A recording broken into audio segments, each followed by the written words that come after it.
Okay.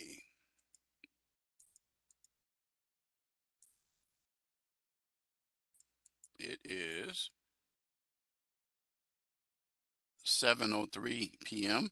Central Standard Time. Today is Wednesday, April the 13th, 2022.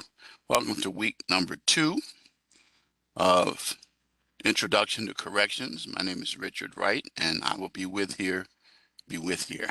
I'll be here with you for the next hour or so, discussing the issues pertaining to Introduction to Corrections. I do want to remind you that your written assignments that will be graded by the end of this week, for week 1, and we'll talk about the assignments scheduled from this point on. Okay, so let me share my screen. And here it is. So we have the messages. Let's look at the grade book. In the grade book, it shows that I have 10 assignments left to grade, and that I have completed grading for the quiz and the live lecture. You have your written assignment, correction systems this week, and discussion, which is the first week you'll have discussions, adult and juvenile correction systems, and then your quiz and live classroom lecture. Okay, let's go over and take a look at the calendar. Look at the month view. So the initial post was due yesterday, the 12th. Your live lecture is taking place right now. Your reply post due Saturday. Your live classroom lecture phrase or word due on the 17th, Sunday, as well as your quiz and your written assignment. Okay? And be aware that in less than a month, on the 10th, the course absolutely ends. No assignments will be accepted after the 10th unless I have approved an incomplete, which you reached out to me with a sufficient basis for it, and then I will be the one who determines whether you get it or not. But absolutely no assignments after 11:59 p.m. on the 10th of May will be accepted, because on the 11th of May, term 2 actually starts. Okay, so let's go to the announcements. So for week 2, here is the announcement. We're going to deal with adults, juveniles, and criminal behavior. Chapters 6, 12, and 17 of the textbook and the PowerPoint were emailed to you. And then we're going to talk about theories impacting corrections, incarceration, and the criminal experience, special populations, adult and correction systems, and then your vocabulary review, which is absolutely important for you to pay close attention to for your quiz. Remember, it is a timed quiz and it's closed book. Your discussion assignment, adult and correction systems. As I said, the initial post due 11:59 p.m. Tuesday, which was yesterday, and reply post due Saturday at 11:59 p.m. Central Standard Time. Reminding you that if you do not submit a post by Saturday, Sunday, if you submit any post, they will not be accepted. If you submit a initial post by Saturday, even though it will be marked late, you will be able to submit by Sunday a reply post, -1 point, assuming that all the content is good. So just remember that. Your written assignment, correctional systems, and the quiz are due Sunday by 11:59 p.m. Central Standard Time. You can submit them late, but you know what happens. You lose 10% for each day that it is late. Pay close attention to the module, what I say in the lectures here, and the rubrics. Very important, okay? I encourage you to remain strong and finish strong. And then my motto, adversity is a springboard to success. I shared that with you last week. You can go and you can look at that on your own. Here it is right here. And you can learn about how I dealt with adversity and continue to deal with adversity and keep moving forward.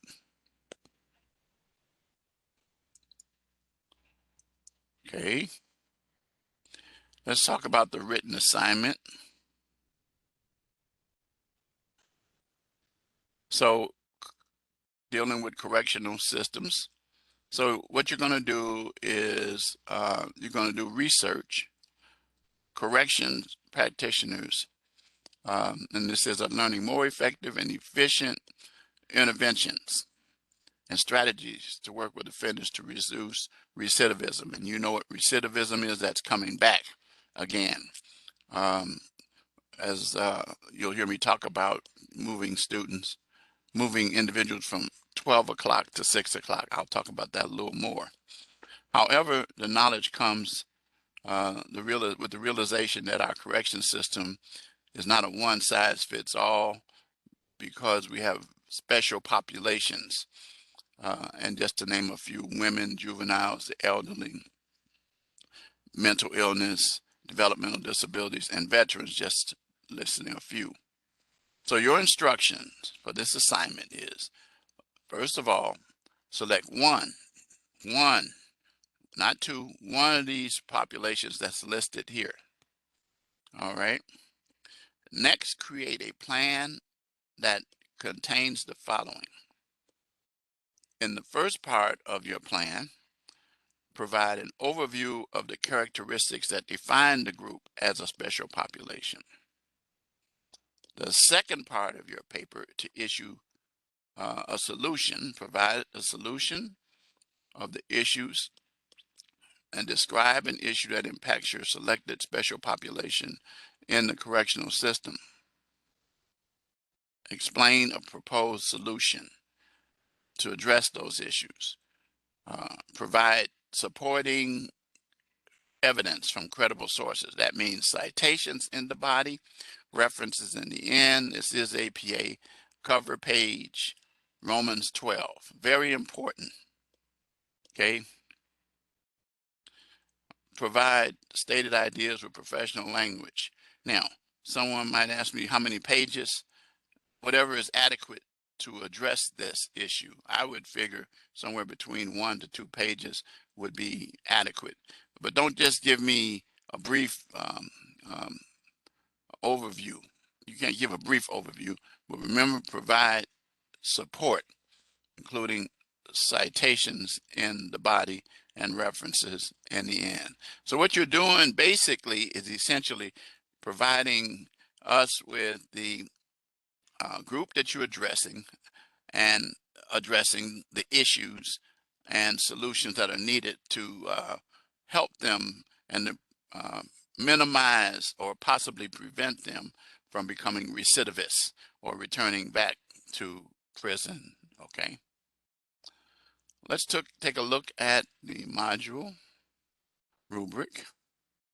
Again, if you're over here, if you don't provide any credible sources, it's going to be considered as incomplete or confusing. And so you're going to end up over here, which is failing.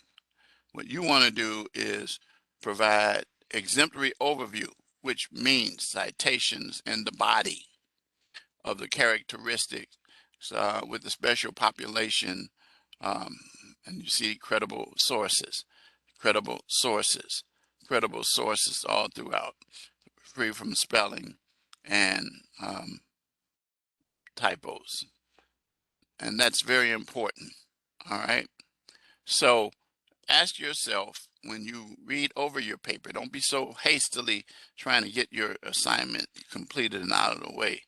Don't operate that way. You have to operate on the basis of providing information to a reader who is not familiar with the issues that you're addressing. And you want to be able to provide them with sources that if they wanted to read up more on it, where they could find. And that's where that comes in. Not just one citation in the paper, not just two, but throughout the paper to support your positions. And it should be APA 7th edition.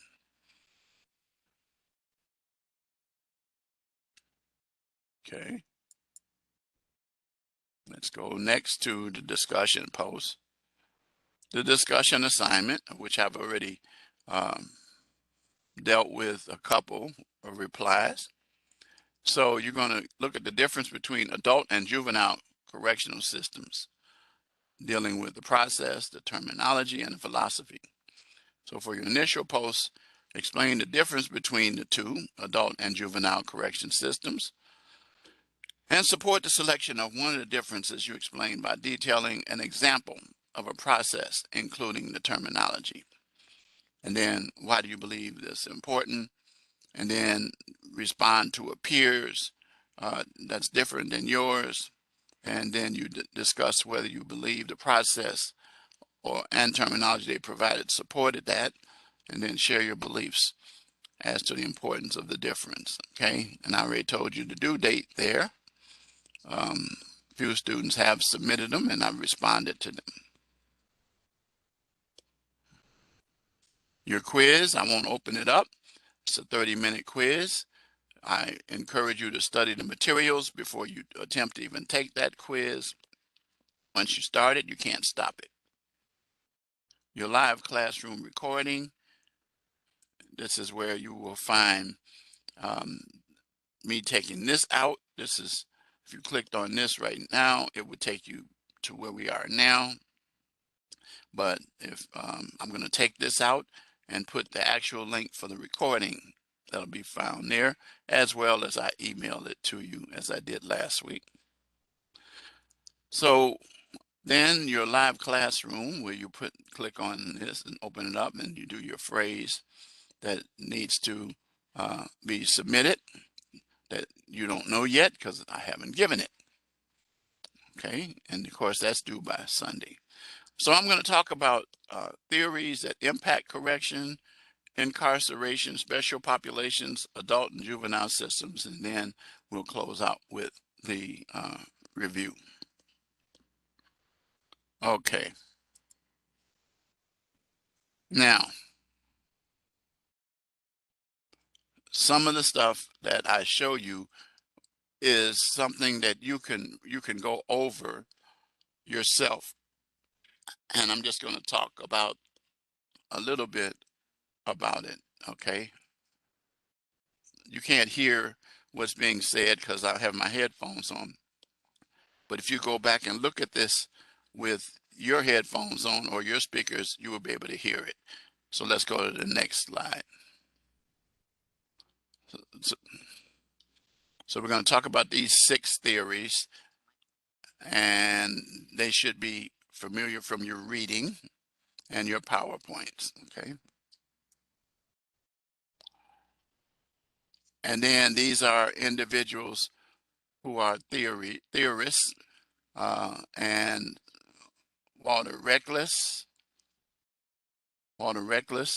who is someone who believes that humans have control over their behavior. And Bandura believes human behavior is learned observationally through modeling. So depending on who you learn from. And then Hershey, moral influence behavior, and peers have a large, tremendous influence on that. Okay.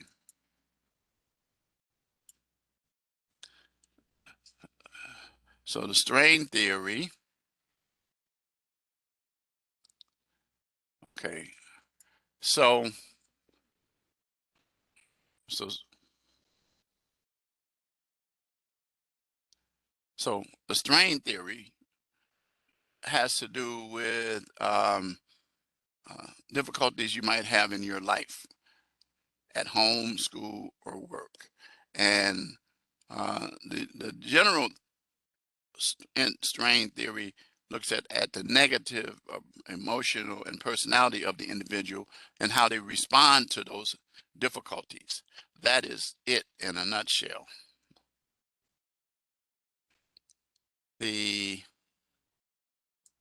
labeling theory uh, deals with self-fulfilling prophecy, and it actually deals with a statement that it says not everyone is subjected to the criminal justice system. However, everybody breaks the rules. Now, here's what that means. If you get caught, that's when the label hits you. But if you don't, so everybody who commits even a crime or commits an activity that should land them in a correction system does not end up there. But that does not mean that you haven't done something that you got away with, whether it's a technicality or either it wasn't discovered. Remember this fact: a person does not become a criminal until they're caught or plead guilty to a crime. Okay. The risk principle says that the best way to manage crime is to do less. So the more of it you do, the more likely you increase your chances of getting caught. Okay. So dealing with differential associations of right or wrong influence behavior. And let's talk about that. Let's go to the next slide. And what that simply means um, is it, here's some questions you ask yourself, the influence on corrections. Is it okay to speed? You're asking yourself this. Is it okay to be late for work when your boss is on vacation? Those are questions that you can ask. I think the answer to both of those is no, because they can adversely affect your well-being and or your employment opportunities that you have. And so individuals learn by um, um, pro-criminal or pro-social influences. In other words, your associations will probably affect you in terms of your decisions.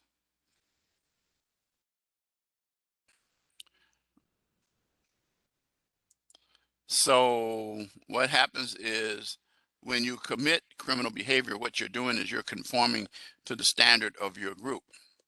And things that you do, like stealing, if you're a person who is a robber or a thief, fighting, if you're a armed robber, or if you're uh, a offender who is a violent offender, uh, and the pro-criminal um, um, in opposition to delayed gratification. And what that means is that the groups that you're in kind of feed that, and that's how you end up doing those things. The control theories.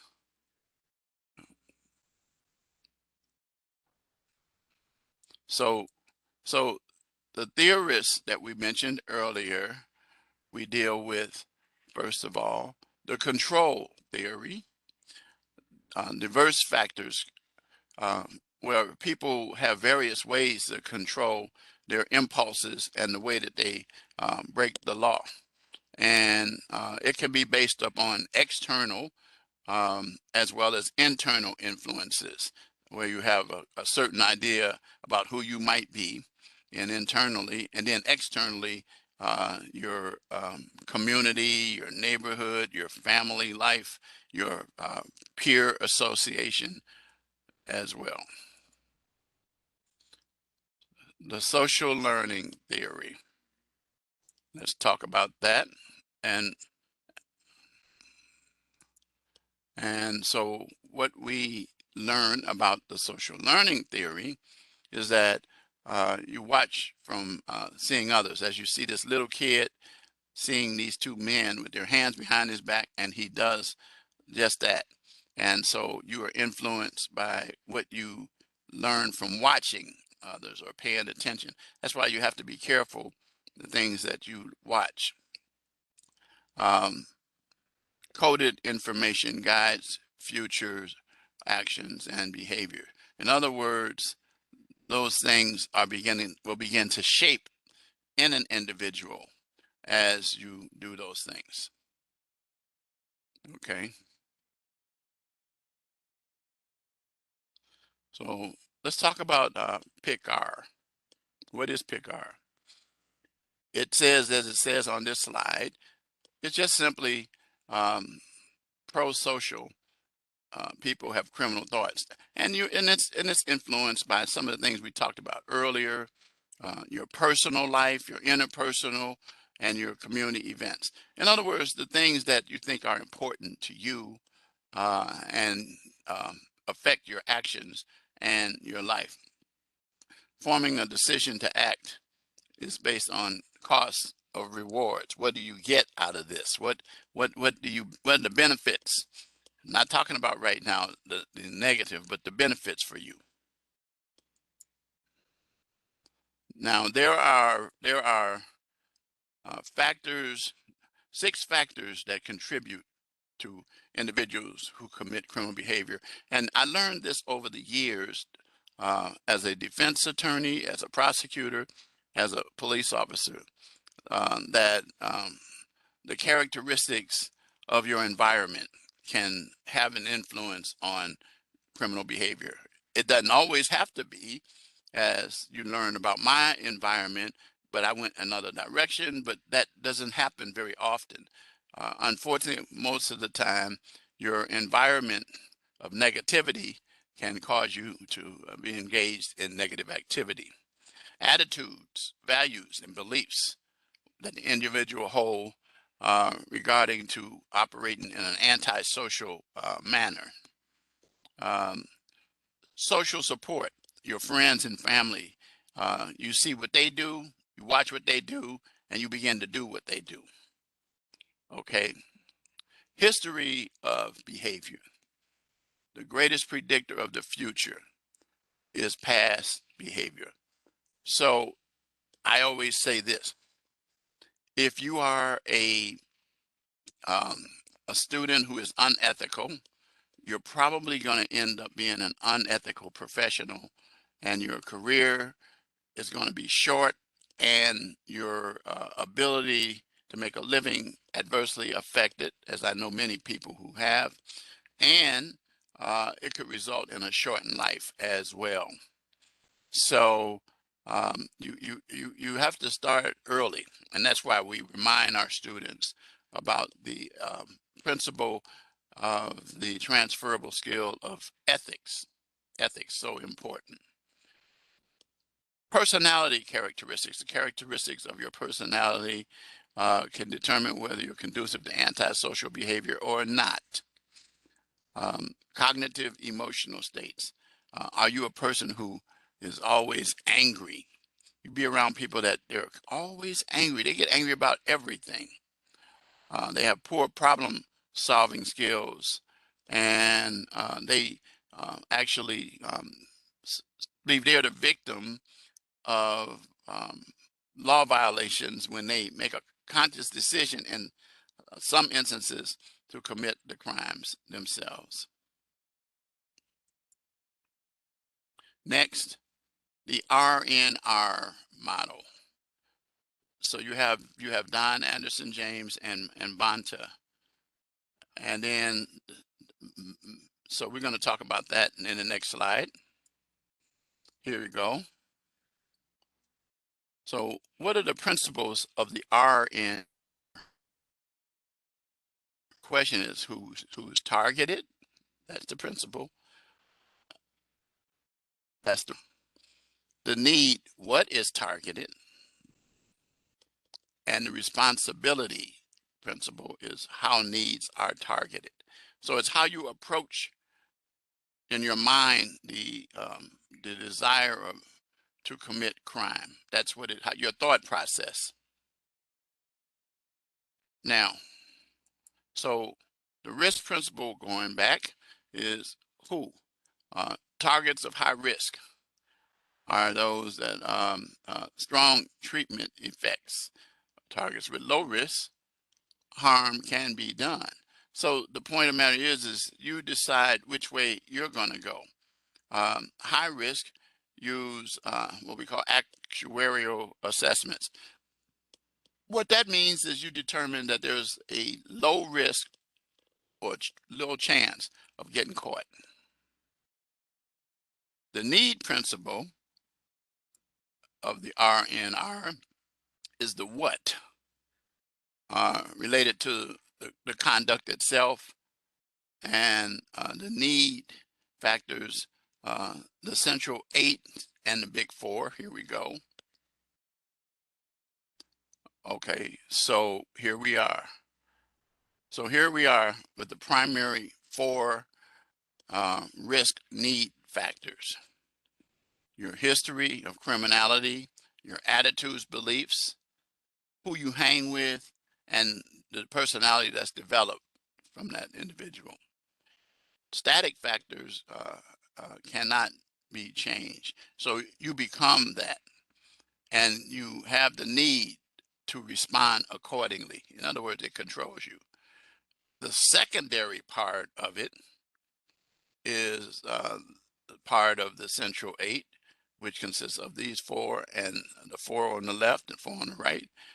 That education, employment, family support, and then if you have substance abuse, addressing those issues, and then allowing yourself to have some leisure time, recreation, can actually benefit you and change the dynamics of whether or not you actually do become a criminal. Okay. So the last one of the R&R is responsivity. How most effective interventions are based on your actions. Structured social learning programs, like programs that you might get involved in that can bring benefit, like maybe an community organization, such as a church, a youth group, or some other organization. If you have a substance abuse issue, Alcoholics Anonymous, and or some specific counseling. So the 4 principles of cognitive intervention, that is, have to do with the mind here, is your thought process affects how you act. Think about that. Your thought process affects your behavior. There's an old saying, so a man thinketh, so is he. Antisocial, distorted, unproductive, irrational thinking can lead to antisocial and unproductive behavior, and probably a visit to the Department of Corrections and or some other negative effect on your well-being. Your thinking is influenced in that. You know, I'm not. It's not going to happen to me. I'm not going to get caught. I'm just going to keep on doing it. Or either I've started and I can't stop, as in the case of some serial killers that I talked about in one of my classes. It says here that you can change how you feel and behavior by changing what you think. Going back to my statement, so a man thinketh, so is he. And what comes out of them is what's on the inside. So from research of how people think and what it does to the actual behavior that they have, is the question of who you put in the program is important. there's a risk. Pay attention to the risk that's involved. Your target is important. Pay attention to the needs, the criminogenic needs. 3, how you target the offender from the change is important. Use behavior approaches. And then finally, the more risk factors addressed, the less change of recidivism. The more factors addressed, the less change of recidivism. In other words, you cut down on them returning.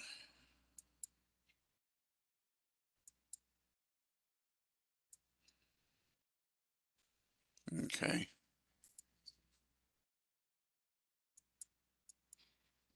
Okay. So that's that's the essence of that. You know, it's like this, and I talk about this now. Imagine a clock at 12 o'clock. This will kind of summarize the theories impacting corrections. 12 o'clock on the clock, straight up. That's where you start out at. But we want you to do a 180, which means you got to get down to the bottom of that clock, which is 6 o'clock. And on your way down, you begin to get less engaged in recidivism and more engaged in involving yourself in actions or activities or living a life as a good citizen and a non-criminal. So when you get to 1 o'clock, okay, you're being introduced. 2 o'clock, you're learning a little more. When you get to 3, here's 3. Think about what 3 is. 3 represents an ability to look to your left and you'll see where you came from, and then look to your right and you see where you need to go. And so then that's the more closer you move away from 12. So let's say you move to 4. You're getting better. You're getting some help. You're getting education. You're getting vocations. Your mind process is changing over. You're not thinking about committing crimes, but making an honest living number. And then you move down to 5 and you're almost home. But remember, 5 is not the complete stop. But then you go to 6. 6 o'clock, if you pay attention to what I said, if you look to your left, you can't see anything bad. If you look to your right, you can't. And so what you do is you operate from that 6 o'clock and begin to grow from that 6 o'clock. It's like, as I tell people, if you're driving a car and you see something in your rear view mirror, focusing on your windshield, which is the direction that you want to go. Because if you focus on the rear view mirror, you could have an accident. But the further you move away, that thing in that rear view mirror gets smaller and smaller and smaller. After a while, it's not really there to you. Just remember one thing, it's there if you turn around and go back in that direction, which, by the way, going past 6 will lead you right back to it, because you'll end up back at 12 and you'll be starting over, if not worse. So that's the key thing. So what is our goal? Is to get people from 12 o'clock to 6 o'clock. I'll be talking about that during the course of this next 5.5 weeks. And you'll always think about it in terms of looking at how you can help individuals in incarceration. So here's the process of incarceration and the experience of prison. And there are 3 models of the incarceration and experience. The custodial model, the prison emphasizes security through discipline and order. You know, you're locked up quite a bit, you're behind walls. The key thing is to keep you away from the opportunity to commit crime. Unfortunately, those of us who are familiar with how corrections operates, those opportunities can still continue even behind the walls. They may decrease, but they're still there. Dealing with the rehabilitation model, this is my favorite. This is where prisons emphasize treatment programs to reform or address the needs of an individual. Treatment programs, maybe drug programs, alcohol programs, education, vocation, closer ties with your family. Um, um, Maybe you develop the ability of a higher self-esteem. But the key thing that is involved here in terms of programs are systems to redirect your thought process. A person who is more educated is less likely to be a recidivism, to recidivate, that's what we call it, to commit recidivism, because they'll be so busy focusing on getting themselves better at whatever it is that they've started to do. And oftentimes you'll learn that people, this was the first time ever in life that this was ever brought to them. Had it been brought to them earlier, they probably never would have ended up behind bars anyway.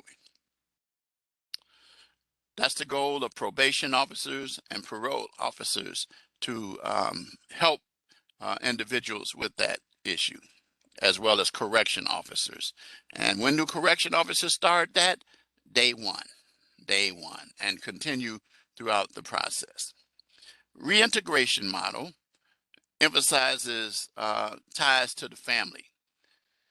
When you are not tied to your family, now keep in mind, if you have a criminal family, that could be counterproductive. But we're talking about individuals who have ties to family who are not involved in crime, but can probably help them in terms of dealing with it. So reintegration prepares the individual to reintegrate, to re-enter, to become a part of that community, and addresses their needs, recognize that the individual will be returning.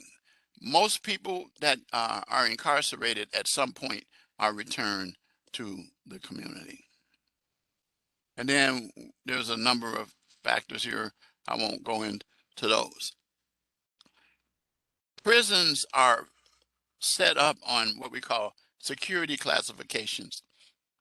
And that's based upon um, the seriousness of the offense that you're sentenced for, or the kind of individual that you have demonstrated, maybe from either recidivism, that you have demonstrated that where you need to be.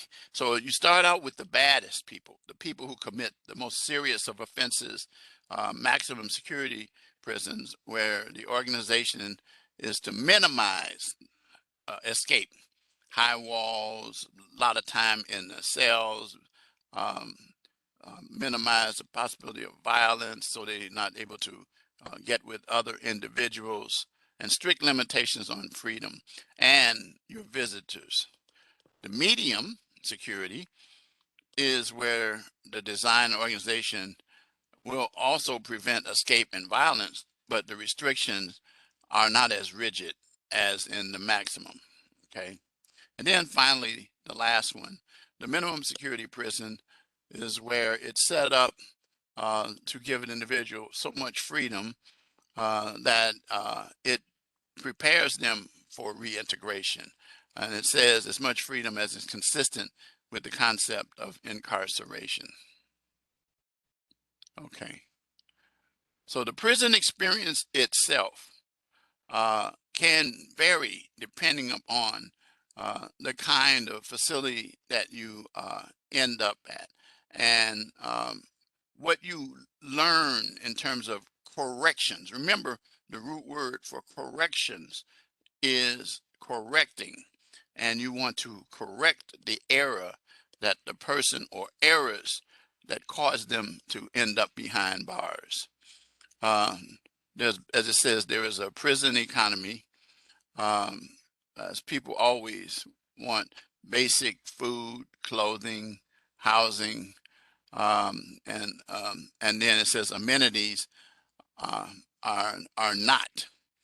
Some prisons may allow civilian clothing, TVs, or hot plates, while others don't allow anything like that. You have snacks, you can have purchase, people can put things on what they call on the books, where the individuals can use that to like credit to buy things while incarcerated from what the place that they'll have where they can get those. Because prisons confine a large number of people, and you know it's already overcrowded, there is a tendency for violence. Too many people in an area can increase violence. We have individuals who are gangs, people who have racist attitudes, and they find themselves angry about, first of all, being there, but secondly, will use those to perpetuate the violence that ultimately comes about. And then there are individuals who are sexually assaulted. And that's a very frequent activity because you don't have a lot of these prisons conjugal visits. And so in 2003, the Prison Rape Elimination Act requires a collection of statistics about sexual victimization. And there's training and education that indicate where there are signs of these types of acts, so that you as correction officers can learn how to minimize those kind of things. And then concluding with the violence factors, inadequate supervision because there's not enough staff members to go around. The design that I was telling you about, your cramped quarters, easily availability of deadly weapons, shanks, where people make knives, where weapons are smuggled in, housing of the violent prone individuals, where there are some defenseless people there, overall high level of tension produced by the close quarters, as I said earlier. Okay, so these are all factors that are involved in incarceration and the prison experience.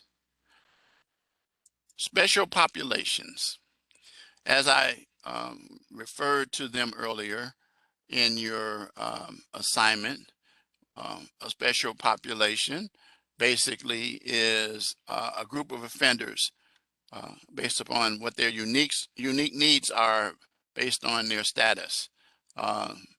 And that could be based on their sex, not having sex, but male, female, their age, their, anyway, let's go to the next one. Okay. So here are the types of special populations. Substance abusers are treated differently from, okay, it says 4 of 5 people in jail were high when they committed crimes. Remember what I told you? Or if I haven't, I will. If you take drugs and crime, people commit crimes to support their drug habits. And oftentimes they are high. And as I said, they have to support their habits.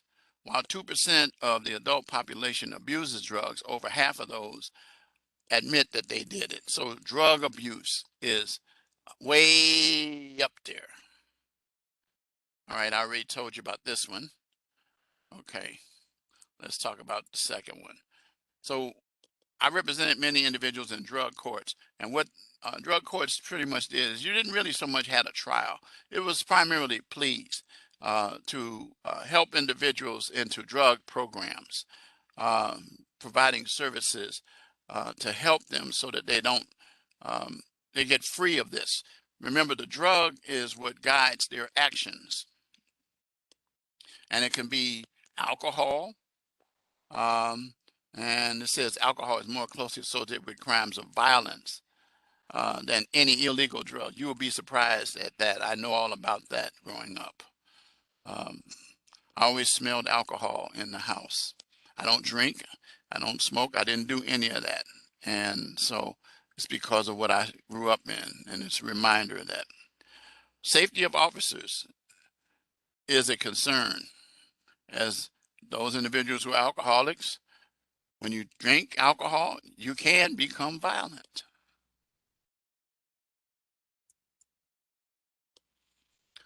Okay, age offenders. So you have the long-term ones, the three strikes, individuals who are committed three crimes that um, give them a possibility of never seeing the outside because of parole, not the death penalty. And it tells us the issues that are there, elderly offenders, and then dealing with people's age. As they get older, they become less dangerous, so therefore require less time. General offenders, those with HIV, AIDS, um, require special treatment. Okay, remember it says HIV is not passed through at casual contact, so you have to stop individuals from being raped. Military veterans end up quite often there because of post-traumatic stress syndrome, and look at the statistics. 99% age 35 to 54. 54% are white, 50% at least high school educated, and convicted of violent offenses. Of course, that's because that's what they were exposed to in the military. High rate of mental illness and substance abuse goes with that as well.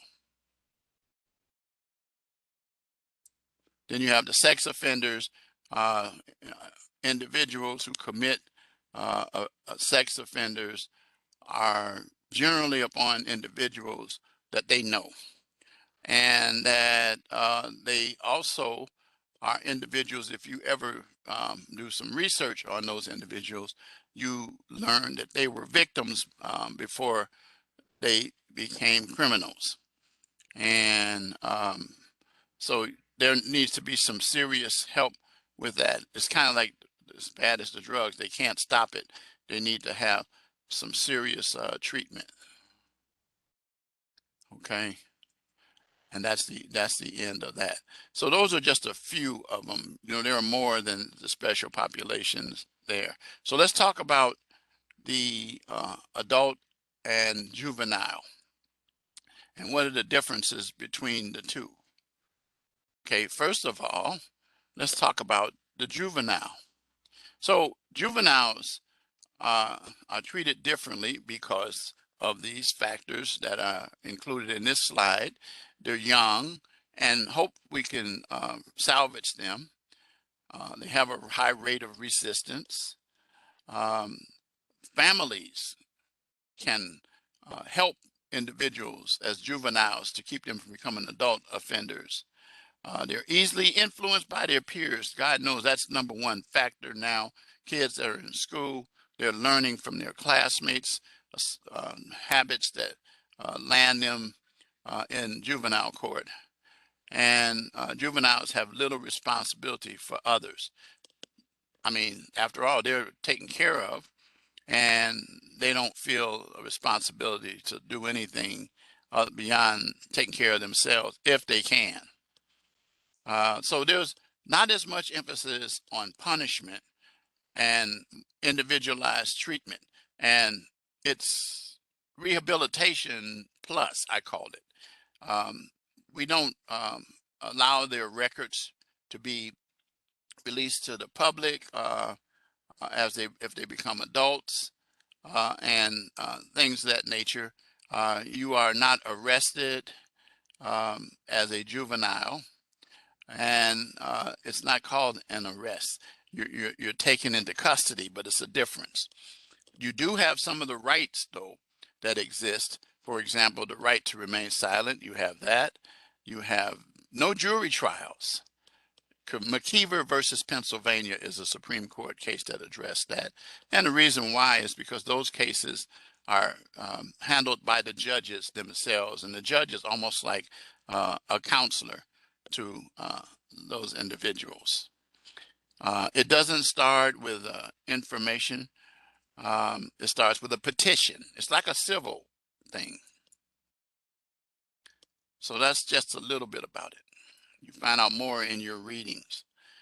Now, as opposed, the adult system has terminology that differs because the philosophy is different. The adult system um, is of the position that the punishment is important to corrections and behavior change. Now, keep in mind, though, that more and more adult systems are moving in the direction of utilizing programs to correct the issues of recidivism, okay?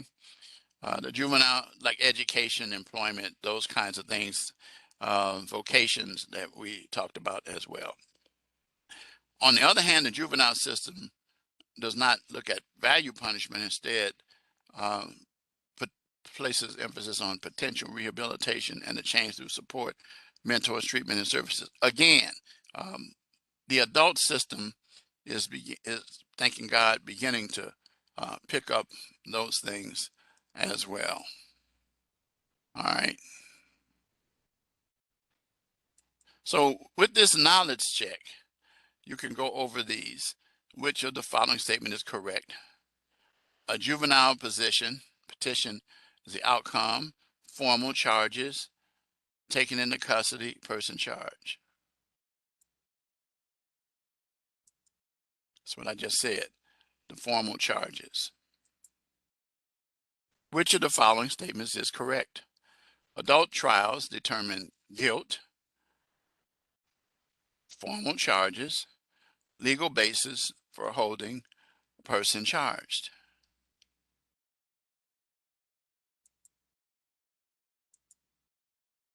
Determination of whether they're guilty or not.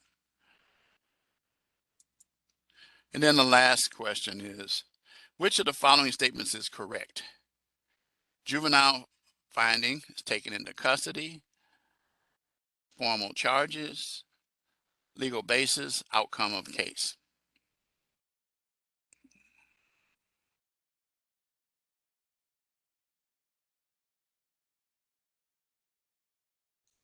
Let's try that one, but I think that is it. So it's the outcome of the case, and that's it. So those are just a few in that area there. Okay. And so that's it, except let's look at the vocabulary review as we approach 8 o'clock at 7:55. So I'm not going to go over all these, but you can use these to study. You know, what we target to match interventions to individuals' criminogenic needs, those most highly correlated with recidivism. So, responsibility, need principle, or the risk principle. It's not the risk principle. So you go back and you could do it again. But the question that they ask you is based upon the readings that we did. All right. So you have to make sure that you pick the one based upon that. Don't just because you saw what I picked, pick it. And actually, just to be right with you here, show you something.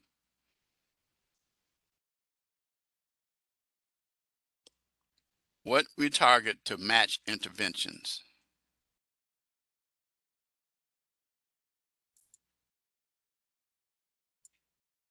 That's it. We want to address the needs of the individual. So I wanted to show you that that's the correct one. All right. So anyway, that's it for today. I do remind you to reach out to me if you have any questions. I said you can text me, you can call me, you can email me any hour of the day except the 25th hour of the day. Don't turn around and say I couldn't reach him. That is a false fact. That's a false statement. That is not a fact ever with me. I'm here to help you, but you have to take the initiative to let me know. Okay. So what's our key phrase for today? I want to use one that I am really partial to when it comes to dealing with this particular lecture, and that's juvenile population.